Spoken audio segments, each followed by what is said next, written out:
Imagine waking up tomorrow and discovering that only one person out of every 10,000 is still alive. No electricity, no internet, no government, just silence. It sounds like a zombie movie, but something almost as terrifying actually happened.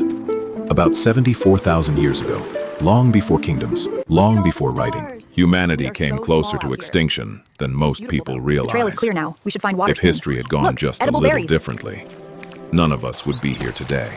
long before history even had a name, humanity came terrifyingly close to disappearing forever.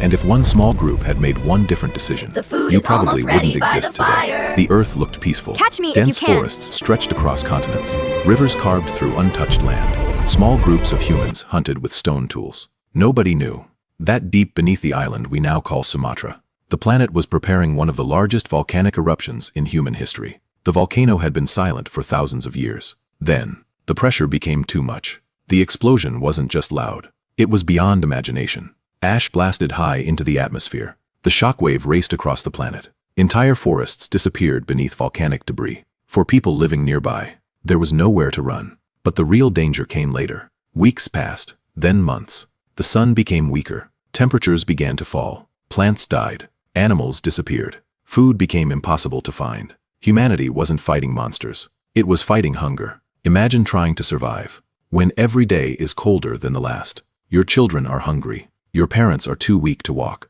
Every hunting trip burns more energy than it brings back. Soon, people stopped dying from the volcano. They died from something much slower: starvation. Small tribes vanished one after another. Campfires went cold. Voices disappeared. Entire family lines ended forever. But somewhere, a handful of people refused to give up. They followed rivers, collected roots, shared food instead of fighting over it.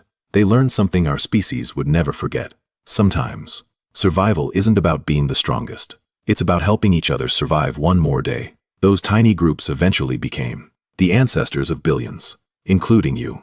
Today, you can order food with your phone, travel across continents in hours, talk to someone on the other side of the planet instantly. It's easy to think humanity has always been unstoppable, but that's an illusion.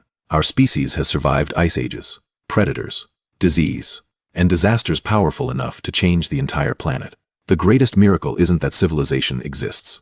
The greatest miracle is that humanity survived long enough to build one. And every person alive today is carrying the story of those survivors, whether they know it or not.